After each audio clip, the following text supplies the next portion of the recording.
찰나라고 하는 것은 어떤 개념이 있습니까? 여러분들이 이야기하는 순간은 어떤 개념입니까? 마음이 한 찰나 생겨난다. 물질이 한 찰나 생겨난다는 것은 어느 정도입니까? 전에 아마 간접적으로 설명한 적이 있을 것입니다. 마음의 수명이라고 하는 것은 하나의 마음이 우빠다라고 하는 생성의 현상, 하나의 마음의 단위입니다. 생성, 그리고 티띠라고 하는 존속, 그리고 방가라고 하는 소멸. 생성하고 존속하고 소멸하고 그와 같은 세 가지의 주기를 하나의 찌따칸나, 마음의 찰나라고 부릅니다. 자, 그와 같은 하나의 찌따칸나, 마음의 찰나가 생성과 존속과 소멸이라고 하는 하나의 주기가 얼만큼의 속도를 가지고 있는지 한번 살펴보도록 합니다. 상유타니카야 니다나칸다 와카 아타카타 주석서 6차 결집본 기준으로 92페이지를 보면 이와 같은 설명이 언급되어 있습니다. 에카사민 히 아차라칸네 아네카니 찌타코티 사타 사하사니 우파산티 에카삼미 아차라칸네 한 번 동안 아차라칸다라고 하는 것은 아차라는 무엇을 의미하는 거냐면 손가락을 한번 튀기는 행위를 의미합니다. 이것을 아차라라고 부릅니다.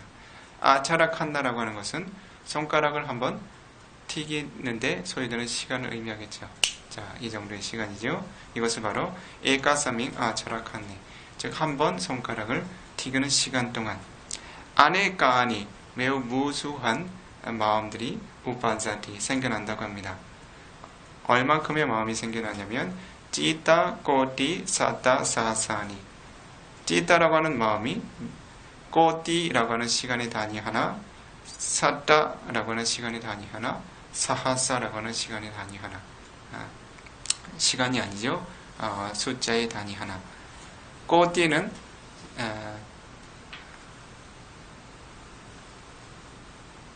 천만이라고 하는 단위를 의미합니다. 꼬띠. 그리고 사따라고 하는 것은 100이라고 하는 단위를 의미합니다. 사하사라고 하는 것은 1000이라고 하는 단위. 그래서 천만과 1000과 100을 곱한 숫자만큼 아차라칸네, 한 번에 시간 동안 마음이 생산되고 소멸한다라고 언급하고 있습니다. 다시 이야기하면 천만이라고 하는 단위와 10만이라고 하는 단위를 곱한 숫자, 우리들이 이해할 수 있는 숫자로 굳이 이야기하자면 1조라고 하는 횟수만큼 아차라칸네, 손바닥을 한번 튕기는 순간 어떠한 현상들이 찌따칸나라고 하는 마음의 생성과 존속과 소멸의 현상이 그와 같은 횟수로 진행이 된다는 것입니다. 그래서 굳이 이론적으로 이야기하면 어떻습니까? 마음의 속도라고 하는 것은 손가락을 한번 튀기는 시간을 1초라고 예를 들어서 가정한다면 1조분의 1초라고 하는 생명의 주기를 지니고 있죠. 그렇죠? 그리고 이후에 여러분들께서 조금 더 깊이 있게 이해하면 그 물질이 생성되는 속도도 쉽게 이해할 수 있지만 지금 간접적으로 이야기를 하면 물질은 정신현상보다 그 생성과 소멸의 주기가 17배 느립니다. 그래서 찌따칸나라고 하는 마음의 찰나들이 17차례 생성하고 소멸할 때 물질은 한 차례 생성하고 소멸합니다. 그래서 대략 이 1조라고 하는 개수로 손가락을 한번 튀기는 동안에 생겨나는 그러한 흐름들을 17이라고 하는 숫자로 다시 나눠보면 약 500만에서 600만 정도의 숫자가 나옵니다. 그래서 루파칸나라고 하는 물질의 하나의 찰나는 어떻습니까? 손가락을 한번 튀기는 순간에 약 500만, 600만의 숫자로 생성하고 소멸한다는 것이죠. 그렇죠?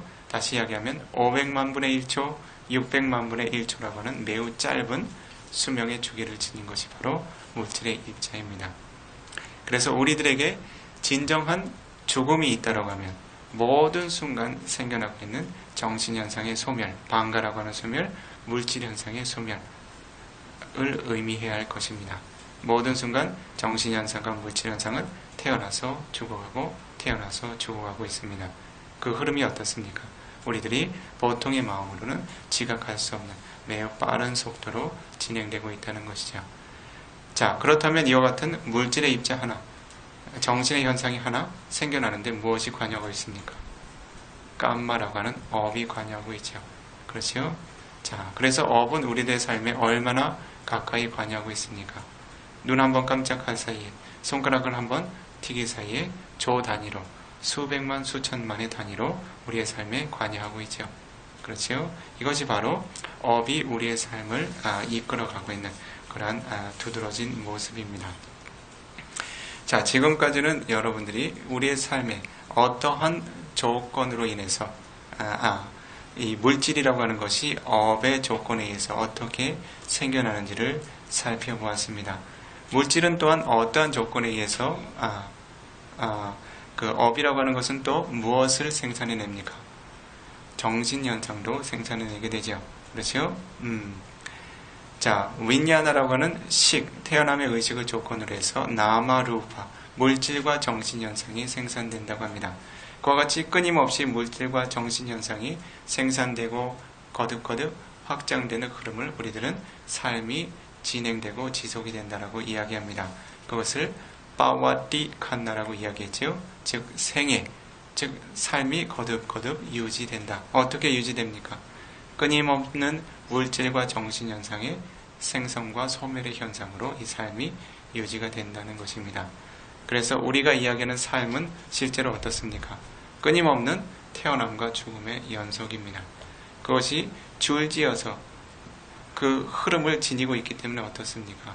그것이 우리들이 살아있는 하나의 흐름이라고 여기게 되는 것입니다. 그러나 실제로 살아서 단 1초 이상이라도 존속하는 우리 삶의 주체가 있습니까? 없습니까? 우리 삶을 구성하고 있는 모든 물질과 정신현상은 어떻습니까? 가장 늦어봐야 500만 분의 1초, 600만 분의 1초 이상의 수명을 지속하지 못합니다. 그래서 어떻습니까? 부처님께서는 우리들의 삶을 무엇이라고 표현하셨습니까? 고정된 항아리의 실체라고 표현하셨습니까? 무덕이라고 표현하셨습니까? 왜 무덕이라는 표현이 생겨났습니까? 눈 한번 깜짝할 사이에 어떻습니까? 물질의 무더기가 얼마나 많이 쏟아집니까? 정신의 무더기는 얼마나 많이 쏟아집니까? 자, 물질 한 가지, 정신 한 가지를 우리의 삶으로 정리할 수 있겠습니까? 없겠습니까? 그와 같은 흐름의 연속을 끊임없는 모든 순간들마다 업이 관여하고 있다는 것이죠. 자, 그래서 우리는 생애라고 하는 흐름을 살펴보고 있습니다. 한때 이 비쿠가 그 생애라고 하는 의미가 어떤 의미를 지녔는지 사전을 잠시 찾아봤습니다. 생이라고 하는 것은 살아있다는 것을 의미하고 애라고 하는 것은 생소한 한자이긴 한데 그 가장자리라고 하는 언저리라고 하는 그런 의미를 지니고 있다고 합니다. 즉 삶이라고 하는 것, 즉 가장자리의 영역에 포함되어 있는 그런 어떤 흐름이라는 것이죠. 어떤 흐름입니까? 태어남과 죽음이라고 하는 그런 언저리 사이에 위태위태하게 유지되고 있는 것이 바로 생애라는 것입니다. 어떻게 유지되고 있습니까? 끊임없는 업력으로 인해서, 끊임없는 마음의 생산에 의해서, 끊임없이 담착으로 취하고 있는 영양소에 의해서 내가 기대할 수 있는 기대할 수 없는 외부 조건의 기후의 변화에 의해서 끊임없이 물질들이 새롭게 태어나고 죽어가는 흐름의 연속으로서 구성이 되고 있다는 것이죠. 그래서 실제로 생애라고 하는 흐름들, 생겨난다는 것은 무엇을 의미합니까? 우리들이 살아있다는 것을 의미하는 것이 아니라 조건에 의해서 끊임없이 물질과 정신현상들이 우빠하다, 생성되고 있다는 것을 의미합니다. 끊임없는 물질과 정신현상의 생성의 흐름들을 바로 우리는 삶이라고 부릅니다. 부처님께서는 그와 같은 흐름들을 바르게 보셨기에 어떻습니까? 이 삶을 항상한 것이라고 정의하셨습니까? 무상한 것이라고 정의하셨습니까? 단 1초도 항상한 성분을 찾아볼 수가 없었습니다. 눈 한번 깜짝할 사이에 끊임없이 생겨나서 무너져가는 현상들. 그래서 부처님께서는 어떻게 당부하셨습니까? 마지막 열반을 앞두시고 나서 열의 제자들과 모든 불법에 귀한 아들, 딸들에게 어떻게 권고하셨습니까? 와야 담마 상카하라. 존재들이요, 상카하라. 조건 지어진 현상이라고 불리우는 그대들이 지닌 물질과 정신 현상, 그대들이 지닌 내부의 물질과 외부의 정신, 그대들 외부에 있는 물질과 정신, 이 온 우주를 채우고 있는 모든 물질과 정신 현상은 와야 담마, 오로지 거듭거듭 무너져가는 성품들일 뿐이다. 부처님께서는 어떠셨습니까? 늘 그와 같은 성분을 바르게 보셨죠. 자, 아라한이라고 하는 공덕은 어떠한 공덕입니까? 무상고무아에 대한 특성이 이해가 완전히 부족하게 완성된 상태를 의미합니다. 다시 이야기하면 그와 같은 물질과 정신현상의 흐름에도 단 어떠한 마음의 찰나 동안에도 그것이 항상하다라고는 그릇된 견해를 갖지 않습니다. 부처님의 시선에서 어떻습니까? 순간순간마다 1초 안에도 조 단위로 수백만 분의 1초의 단위로 거듭거듭 무너져가는 현상들만을 계속 보아야 했습니다. 실제로 경전의 가르침에서 보게 되면 부처님께서 하나의 지각을 일으켜야 할 때, 예를 들면 열의 아들 안한다요 라고 하나의 존재를 지각하고 안한 존재를 불러야 할 때에는 일부러 존재라고 하는 사따산야라고 하는 존재에 대한 지각을 일부러 일으켜야만 가능한다고 합니다. 왜냐하면 부처님의 그 지혜 시선에서는 안한다도 없고 사리부타도 없고 오로지 어떻습니까? 초라고 하는 단위 안에 조 단위로 수백만 분의 1초 단위로 거듭거듭 무너져가는 물질과 정신현상들의 흐름만이 인지가 된다는 것이죠. 만약에 한 존재를 인식하려 한다면 어떻습니까? 그것을 안한다라고 하는 개념으로 마음을 다시 모아서 그 존재를 인식한 이후에야 열에 친한 아들 안한다요라고 그와 같이 이름할 수 있었다고 합니다. 그래서 어떻습니까? 부처님의 시선에서는 이와 같은 삶을 항상한 것이라고, 내 것이라고, 굳건한 것이라고 여기는 모든 존재들에게 해야 할 한마디의 유언이 있다면 뭐라고 이야기해야 하겠습니까? 열에 친한 아들, 딸들이여, 그것은 항상한 것이 아니라 거듭거듭 무너져가는 것이다. 그것을 절대 내 것이라고 집착하지 말라. 그와 같은 오언을 내 것이라고 집착하는 순간들마다 여러분들에게 거듭되는 새로운 오언의 모덕에 대한 치착이 생겨나고, 그러한 것은 여러분들에게 거듭거듭 새로운 오언의 치착과 생의 형성이라고 하는 고를 낳게 되는 것이다 라고 말씀하고 싶으셨겠죠. 그렇죠? 여러분들의 아들, 딸들이 어떻습니까? 그와 같은 치명적인 정신적인 질병에 빠져 있다면 어떻겠습니까? 그것을 일깨워주고 싶겠죠. 그렇죠? 그것이 항상한 것이라고, 즐거운 것이라고, 내 것이라고, 실로 거듭거듭 무너져가는 대상들을 내 것이라고, 항상 것이라고 취착하고 있는 그런 존재들에게 바른 알을 일깨워 주셔야 되겠죠. 그렇죠? 그래서 어떻습니까? 와야 담마 상카하라. 모든 조건지어진 물질과 정신현상은 와야 담마, 거듭거듭 무너져가고 파괴되어가는 현상들일 뿐이다. 아빠마데이나 삼파데이다. 불방일의 법으로 마음을 확립하도록 하라. 불방일의 법은 무엇을 의미합니까? 바로 한순간순간에 생성과 소멸을 바르게 알 수 있는 바른 삼매와 지혜의 힘으로 바르게 깨어서 머물라는 것이죠. 그렇죠? 그것을 보지 못하는 순간 어떻습니까? 그것이 항상한 것이라고 착각하게 되고 자신이 취착하게 되죠. 그렇죠? 항상한 자아가 있다고 착각하게 되고 취착하게 됩니다.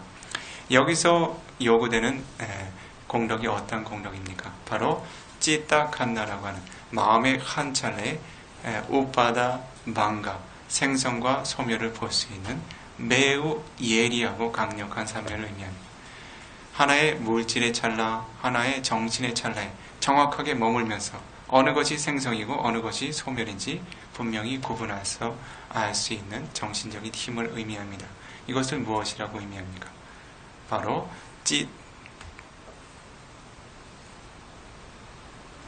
찌떼까까타 카니까 사마디라고 부릅니다. 찌따 에까까타 카니까 사마디. 찌따라고 하는 마음의 성분이 있어서 에까까타 하나의 대상이 정확하게 고정된 힘을 지니고서 칸나라고 하는 순간의 현상, 즉 물질의 한 찰나와 정신의 한 찰나 동안 그 대상이 에까까타 확고하게 고정되어 머무를 수 있는 종류의 사마디, 삼매의 힘을 요구를 합니다. 그것을 그 가르침의 체계에서는 충약해서 일반적으로 칸니까 사마디라고 부릅니다. 순간 삼매라고 부르지요. 무엇을 순간 삼매라고 부릅니까? 오로지 순간에만 존재하는 물질과 정신 현상에 그 존속하는 순간에만 붙어서 머무를 수 있는 삼매를 의미합니다. 자, 사마디라고 하는 것은 대상 없이 존재할 수 있습니까? 없습니까? 없지요? 자, 사마디라고 하는 것은 마음이 대상에 안정되게 확고하게 머무르는 현상을 사마디라고 부릅니다. 그것을 에까까타라고 부르죠. 그렇지요?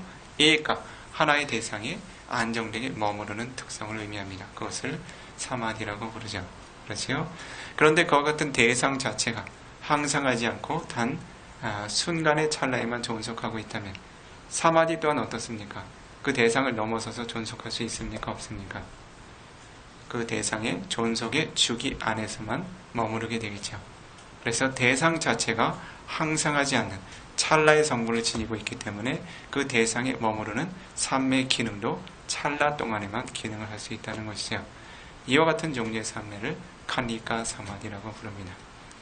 바로 이와 같은 삼매의 힘이 위파사나라고 하는 통찰을 이끌어올 수 있는 주된 핵심입니다. 그렇죠?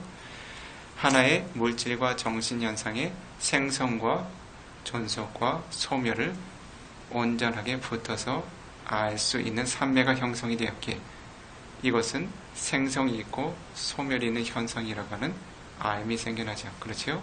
사마디라고 하는 정학의 가르침을 통해서 어떻습니까? 빠냐라고 하는 해학의 가르침이 드러나고 있는 것이죠. 그렇죠? 어떠한 이해가 드러났습니까? 그 대상의 정체적인 흐름을 바르게 알게 되었기에 이것이 삼매는 단지 그것에 처음에도 붙고 중간에도 붙고 끝에도 붙는 기능 정도만 합니다. 그때 마음이 어떻습니까? 붙었기 때문에 시작과 끝을 알게 되죠. 그러한 때 어떻습니까? 시작이 있고 끝이 있는 것은 항상 것이 아니다라고 하는 자각이 생겨납니다. 이것을 바로 아니자 라카나라고 하는 무상의 특성이 지혜에 드러난다라고 이야기를 합니다. 그래서 존재는 실제로 한 존재는 자신의 내면에 흐르고 있는 물질과 정신 현상이 항상하지 않다는 자각을 한 차례 일으키게 됩니다. 이것을 바로 위파사나 냐나라고 부릅니다. 위파사나의 지혜라고 부르지요. 그렇죠? 그래서 어떻습니까? 여러분들은 이와 같이 모든 순간 과거에 여러분들이 쌓았던 그런 업력의 영향력에 의해서 모든 순간 여러분들의 그 삶이 새로운 물질과 정신 현상으로 채워가는 흐름들을 보게 될 때 어떻습니까? 여러분들은 과거의 업이 끊임없이 현재 생을 생산해내는 모습을 보게 되겠죠. 그렇죠? 그러한 때가 돼서야 여러분들에게 업에 대한 이해가 어느 정도 부족하게 완성이 됩니다. 그냥 업은 내가 좋은 행위를 쌓으면 좋은 삶을 얻게 되고 착한 일을 하면 착한 과보를 받게 되고 자 사실이지요. 그러나 업이라고 하는 것은 그렇게 추상적으로 적용되는 흐름이 아닙니다. 예를 들어서 내가 좋은 대상을 보게 되죠. 그렇죠? 그것은 무엇 때문에 그렇습니까? 내가 운이 좋아서 그렇습니까? 아니면 어떤 다른 절대자가 그런 흐름으로 이끌어서 그렇습니까? 내가 하나의 대상을 보는 순간들마다 모두 업이라고 하는 흐름이 그 순간에 개입이 되고 있다는 것이겠죠. 그렇죠? 그때 생산되는 물질, 자신 내면의 물질의 입자들 혹은 그것을 인식하는 마음의 흐름들 모두 위빠가라고 하는 과보의 현상으로만 드러나게 됩니다. 그러니 내가 좋은 것을 본다고 마음이 우쭐해하고 원치 않는 것을 보게 되었다고 해서 마음이 실망하고 좌절할 필요가 있겠습니까? 없겠습니까? 오로지 깜마사코, 오로지 업의 소산일 뿐이다. 깜마다야도, 나는 오로지 업이라는 유산만을 지니고 있다. 깜마히오니, 오로지 업만이 내 삶의 유일한 조건이며, 깜마반두, 오로지 업만이 내가 의지할 유일한 친족이고, 깜마파티사라노, 오로지 업만이 내가 의지할 의지처라. 라고 바르게 인식을 하셔야 되겠죠. 그렇죠? 자, 오늘은 특별히 여러분들에게 업이라고 하는 조건을 통해서 우리들의 현재 삶에 어떠한 물질들이 거듭거듭 생산되고 있는지, 과연 업이라고 하는 것은 우리의 삶에서 멀리 있는지 가까이 있는지를 살펴보았습니다. 우리들의 몸을 채우고 있는, 우리들의 감관을 채우고 있는, 끊임없이 보고 듣고 냄새 맡고 맛보고 닿고 생각하고 상상하는 순간들마다 그것이 우연히 생겨나는 것인지, 아니면 우리들이 오랜 생애들 동안 축적해왔던 어떠한 업의 영향력들이 미치는 것인지를 바르게 이해를 해봤습니다. 자, 다음 시간에는 조금 더 깊은 영역으로 진행을 해나갑니다. 오늘은 물질 현상에 대해서 살펴봤죠. 그나마 조금 쉬운 영역이었습니다. 다음 시간에는 여러분들이 보고 듣고 냄새 맡고 맛보고 닿고 생각하고 상상하는 순간들마다 어떠한 정신현상들이 업의 영향력에 의해서 생겨나고 있는지를 살펴봅니다. 업이 미치는 가능성을 더 섬세하게 이해할 수 있겠죠. 자, 오늘은 어떻습니까? 약 500만 분의 1초의 단위로 업이 우리들의 삶에 영향을 미치는 모습을 살펴봤죠. 다음 시간에는 1조분의 1초의 간격으로 업이 어떻게 우리의 삶에 영향력을 미치고 있는지를 살펴보도록 하겠습니다. 자, 오늘 이와 같이 여러분들께서 여러분들의 삶에 대한 바른 이해를 쌓고 업에 대한 바른 이해를 쌓은 공덕을 서로 기뻐하고 격려하며 사두를 3번 외쳐 훌륭합니다. 이와 같은 공덕이 참으로 훌륭합니다. 라고 격려하신 이후에 법회 공덕을 마무리 짓도록 하겠습니다. 사두 사